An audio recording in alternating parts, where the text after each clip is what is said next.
Vegas Edmen, What's up, brother? how you feeling? Feeling good. Ready for Saturday. How was this training camp, man? And I feel like this matchup on paper, it's striker versus grappler, but do you think it's a little bit more than that? Definitely. I think it's more of finisher versus finisher. I think it makes for a very exciting fight.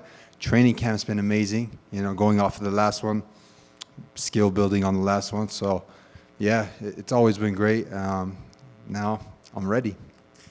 How relieving was it to get that win in your last one, right? Like, you'd snapped your skid, right? And then you run into Fluffy Hernandez, who's one of the most underrated fighters in the division. And then you get back on track again. Like, just how did that feel? Felt good. Especially going through the adversity in that fight, coming back after, he caught me with a good shot. But, yeah, it was definitely a good learning experience for me. And, yeah, now I'm here to do even better now. I'm sure you've heard, the criticism that's like, yeah, Edmen's gonna hurt GM3 early, and then his gas tank's gonna run out, and blah blah blah blah blah. So, are you ready to show the doubters even some more stuff? I haven't heard those before, but I'm ready for war. I can tell you that. Like I'm in prime shape. I'm in dog shape to be, going all the way strong. Who are some of your main training partners at this camp? The usual, the guys at Extreme always pushing me. There's a bunch of them to list them, but all the guys at Extreme, they've helped me a lot, and they're, always pushing the limits with me. And now that you've been at Extreme for a few years now, man, like, I guess how much has that really improved you and helped you grow as a fighter? It's helped me tremendously. A group of guys there that are always killers, and that come to 100% every time.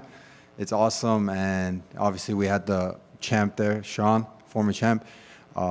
He's a good leader for the team as well. So yeah, it's a good group of guys that are always pushing each other. How do you get your hand raised on Saturday? Any way possible. I'm telling you, I'm ready for a war, and it's gonna be a fun fight. I'm excited for this.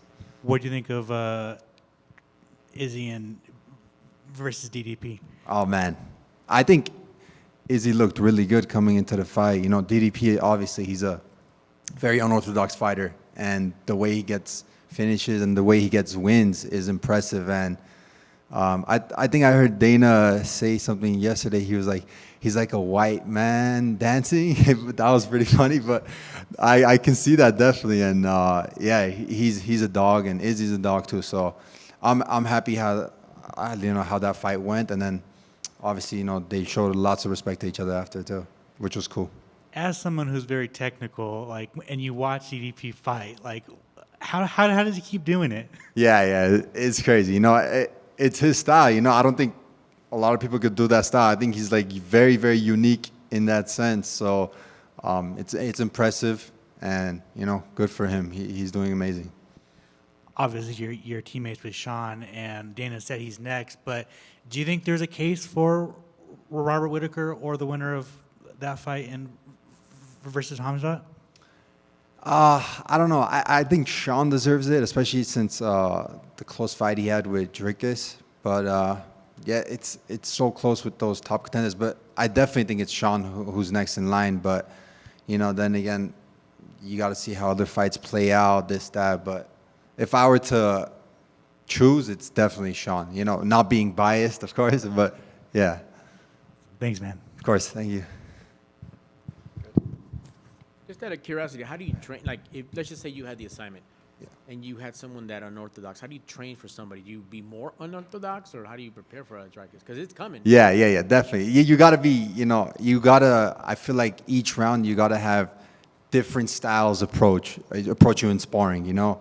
That's how I feel like you got to prepare for a guy like Drake. Is different, styles every single round, because he could be a different type of fighter each round. So, yeah. For sure, man. And with your opponent that you have, what was the, he'll meet you in the middle. He'll bang if necessary, or surprise you, and you'll try to surprise him. But what was the initial reaction when you got that contract? Oh, it's at home.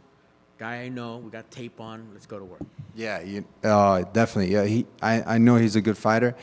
He's had lots of fights in the UFC, like myself, and yeah, finisher versus finisher. I think it excites me. You know, it's an exciting fight, and these are the type of fights that really get me motivated to work even harder to show my skills against a guy like him. Did you do anything different for this one? I know, you have your crew, you have the people that's like family, really. But is there anything that you kind of added to this one as you continue to evolve and progress as an MMA fighter? Yeah, just constant turn up of my training camps. We see what went wrong in the last fight, and just fine tuning from the training camps and just harder work, I'd say. You know, I always work hard, but it's just we're finding ways to work even harder each time. Awesome, man. Well, you had me at finisher versus finisher. Can't wait to see it on Saturday. Yes, sir. Thank you. Appreciate it.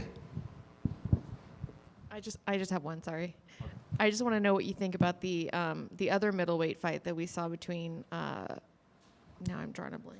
Brendan Allen and Marvin Vettori. Oh man, Marvin's my boy. You know, I'm always backing Marvin in that, and you know, I love Marvin, so I'm always on Marvin's side there. Yeah, I got him winning all the time. Again, definitely, I got him winning if they fight. Yeah, thank you.